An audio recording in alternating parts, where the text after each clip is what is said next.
செம்மணி உண்ணாவிரத போராட்டம் 4வது நாளாக இன்றும் தொடர்கிறது. வடக்கு கிழக்கு வலிந்து காணாமல் ஆக்கப்பட்டவர்களின் உறவினர்களின் சங்கம் ஜாழ் செம்மணியில் மேற்கொண்டு வரும் சுழற்சி முறை உண்ணாவிரத போராட்டம் இன்று 4வது நாளாகவும் தொடர்கிறது. இந்திய போராட்டத்தில் நாடாளுமன்ற உறுப்பினர்களான கஜேந்திரகுமார் பொன்னம்பலம், சிவஞானம் ஸ்ரீதரன் ஆகியோரும் பங்கேற்றிருந்தனர். கடந்த 25ஆம் தேதி முதல் ஆரம்பமாகிய போராட்டம் எதிர்வரும் 1ஆம் தேதி வரை இடம்பெற உள்ளது. இலங்கையில் உள்நாட்டு யுத்தத்தின் போது இடம்பெற்ற மனித உரிமை மீறல்கள் மற்றும் வலிந்து காணாமல் ஆக்கப்பட்ட சம்பவங்களுக்கு நீதி வேண்டியும், உள்நாட்டு பொறிமுறையை நிராகரித்தும், சர்வதேச விசாரணைகளை வலியுறுத்தியும், செம்மணி விவகாரத்திற்கு நீதி கோரியும் இந்த உண்ணாவிரத போராட்டம் இடம்பெற்று வருகிறது. வடக்கின் 5 மாவட்டங்களைச் சேர்ந்த வலிந்து காணாமல் ஆக்கப்பட்டவர்களின் உறவினர்கள், செயற்பாட்டாளர்கள் மற்றும் பொதுமக்கள் என பலரும் இந்த போராட்டத்தில் கலந்து கொண்டுள்ளனர். சரணடைந்து குடும்பமாக சரணடைந்து சாமியிடம் பட்டுகாகளில் சரணடைந்து இன்னமும் அவர்களுக்கு பதில் இல்லாமல் நாங்கள் திண்டாடி கொண்டு இருக்கின்ற அந்த வேளையில் நாங்கள் இந்த ஜெனிவா 60வது கூட்டத்தொடர் நடக்கும்போது நாங்கள் இந்த உணவு தடுப்பு போராட்டத்தினை எங்களுக்கான தீர்வினை பெற்றுத்தராத சர்வதேசம் அதற்காக நாங்கள் இந்த இவ்வளவு காலம் சுழற்சி முறையில் இந்த உண்ணாவிரத போராட்டத்தை நடத்தி கொண்டிருக்கின்றோம். எங்களுக்கு நாங்கள் இவ்வளவு காலம் இன்றைக்கு 17 வருட காலமாக நாங்கள் நீதி கேட்டுத்தான் வந்தோம். எங்களுக்கு இந்த ஒவ்வொரு அரசாங்கமும் எங்களுக்கு நீதி மறுக்கப்பட்டுத்தான் வருகின்றது.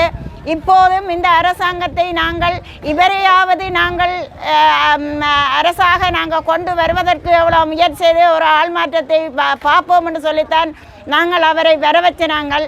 அவர் எங்களுக்கு இப்படி சரி எங்களுக்கு மாற்றத்தை தருவார் என்று தான் நினைச்சினாங்கள். ஒரு மாற்றம் இல்லை. மட்டையில் ஊறிய குட்டை மாறித்தான் இருக்கின்றது. ஆனால் நாங்கள் எதையுமே நம்ப தயாரில்லை. எங்களுக்கு சர்வதேசம் தான் எங்களுக்கு திருப்பி நீதி வேண்டும் என்று தான் நாங்கள் கேட்கின்றோம். இங்கே ஒன்றுமில்லை, எல்லாம் நல்லா இருக்குது, ஒருவருக்கும் ஒரு பிரச்சனை இல்லை என்று முந்தைய தினம் மன்னாரில் ஃபாதர் ஒரு குறுவண்டும் பார்க்காமல் ஃபாதர் மேலே அடித்து இழுத்து அவர்கள் ஹாஸ்பிட்டலில் அனுமதிக்கப்பட்டிருக்கின்றார்கள். அத்துடன் பொம்பளை போலீஸ் போகாமல், காவல்துறை போகாமல் ஆம்பளை காவல்துறையினரால் பொம்பளைகளும் தாக்கப்பட்டு அவர்களும் தாக்கத்துக்கு உள்ளாகி இருக்கின்றார்கள். இது என்ன சீர்கேடான முறையாக இருக்கின்றது? இவர் எல்லா இடம் போய் என்ன கூறுகின்றார், அது நல்லா இருக்குது, எல்லாம் நல்லா நடக்குது என்றுதான் சொல்கிறார். எங்களை பிரச்சனையை நாங்கள் தீர்த்து கொள்ளுவோம் என்று சொல்கின்றார். ஒரு காலம் தீர்க்க மாட்டார். ஆனால் இதே போல எங்களுக்கு தீர்வு கிடைக்காவிட்டால் இதே செம்மணியில் எங்களையும் இரவிரவாக ஆள் வைத்து அந்த செம்மணி புதகுழிகளை புதைத்து விடுங்கள் என்றுதான் நாங்கள் இதை கூறிக்கொள்கின்றோம். இந்த போராட்டம் அதிவிசேஷமான ஒரு தன்மையை கொண்டிருக்கிறதுக்கு காரணம், இன்றைக்கு ஐநா மனிதுரிமை பேரவையிலே அமர்வுகள் நடைபெற்று கொண்டிருக்கின்ற சந்தர்ப்பத்திலே காணாமலாக்கப்பட்டோர் தொடர்பான விசேட குழு அமர்வுகளும் அங்கு நடைபெற்று கொண்டிருக்கின்ற சந்தர்ப்பத்திலே அதுக்கு ஏற்ப இந்த போராட்டங்களை பாதிக்கப்பட்ட மக்கள் முன்னெடுக்கின்றார்கள். கிட்டத்தட்ட 17 வருஷம் போர் முடிவடைந்து சர்வதேச மட்டத்திலே ஸ்ரீலங்கா அரசாங்கத்துக்கு வரக்கூடிய அழுத்தம் காரணமாக காணாமலாக்கப்பட்டோருடைய பிரச்சனைகளை தீர்ப்பதற்கு தாங்கள் OMP என்ற கட்டமைப்பை உருவாக்கி இந்த விடயங்களை கையாளுவோம் என்ற வாக்குறுதி மாறி வந்த அரசாங்கங்கள் 2015 இருந்து கொள்கை அளவில் இணங்கினாலும் கூட அவர்களுடைய செயல்பாடுகள் அனைத்துமே உண்மையை கண்டறிந்து நீதியை வழங்குகின்ற வகையிலே செயல்படுறதாக இல்லை. மாறாக சர்வதேச மட்டத்துக்கு ஒருபுறம் தாங்கள் இந்த விடயங்களை கையாளுவதாக காட்டுவதற்காக ஒரு வகையிலே நடந்து கொள்வதும், மறுபுறத்தில் பாதிக்கப்பட்ட மக்களுக்கு தங்களுடைய போராட்டத்தை கைவிட்டு நஷ்டஈடுகளை பெற்று இந்த விவகாரங்களை முடிவுக்கு கொண்டு வருவதற்காக அழுத்தம் கொடுக்கின்ற செயல்பாடுகளாக மட்டும்தான் இருக்கின்றது.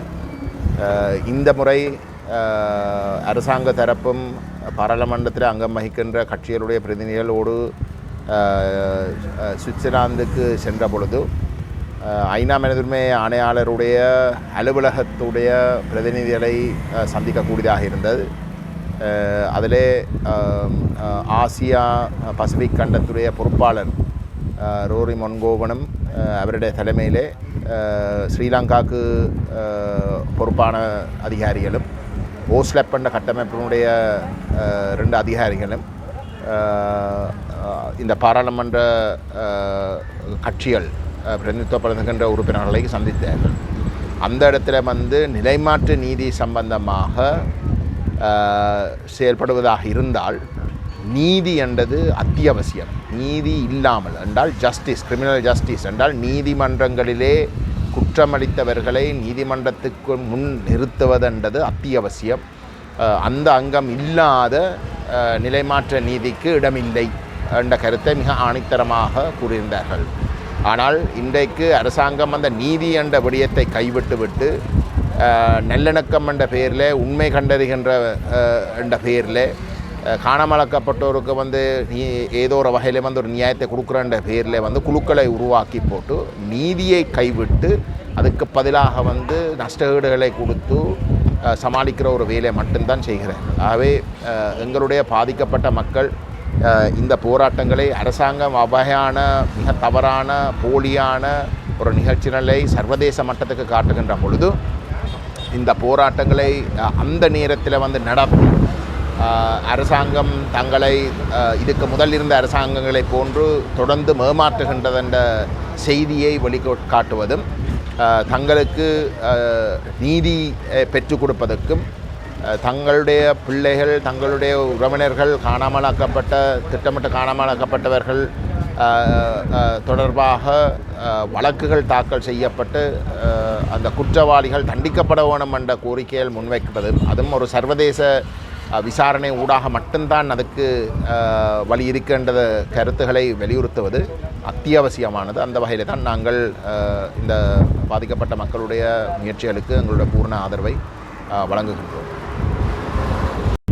இன்றைய தினம் வடக்கு கிழக்கு வலிந்து காணாமல் ஆக்கப்பட்ட உறவுகளுடைய சுழற்சி முறையிலான அடையாள உண்ணாவிரத போராட்டம் 4வது நாள் யாழ்ப்பாண மாவட்டத்திலிருந்து வருகை தந்திருக்கின்ற வலிந்து காணாமலாக்கப்பட்ட அம்மாக்கள் உறவுகளுடைய இந்த போராட்டத்திலே பங்கு கொள்ளுகின்ற இந்த நேரத்தில் மிக முக்கியமாக ஜெனீவாவிலே நடைபெறுகின்ற மனித உரிமைகள் கூட்டத்தொடர் நடைபெற்று கொண்டிருக்கின்ற இந்த நேரம் கண்ணுக்கு முன்னாலே ஒப்படைக்கப்பட்ட பிள்ளைகள் குடும்பத்தினர் கையளிக்கப்பட்டவர்களுடைய விடுதலை நோக்கிய அடையாளத்தை வெளிப்படுத்துகின்ற பெருமதி வாய்ந்த கனதியான இந்த போராட்டத்தை வடக்கு கிழக்கு மாகாணங்களில் உள்ள வலிந்து காணாமலாக்கப்பட்ட உறவுகள் மேற்கொள்ளுகின்றார்கள்.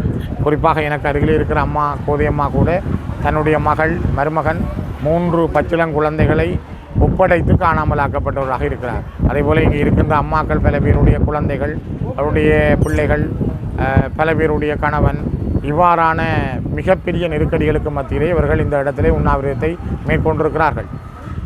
இன்றைய நாட்களிலே நடைபெறுகின்ற வலிந்து காணாமலாக்கப்பட்ட போராட்டம் நடைபெறுகின்ற இந்த நேரம் மனித உரிமைகள் ஆணையத்தினுடைய அமர்வுகள் கூட தமிழ் மக்களுக்கும் இந்த போராட்டத்தினுடைய பெருமதியானவர்களுக்கும் நம்பிக்கையை தரக்கூடிய வகையில் அமையவில்லை. இன்னும் அது காலம் இழுபடுகின்ற விடயமாகவே இருக்கிறது என்பது துரதிர்ஷ்டவசமானது.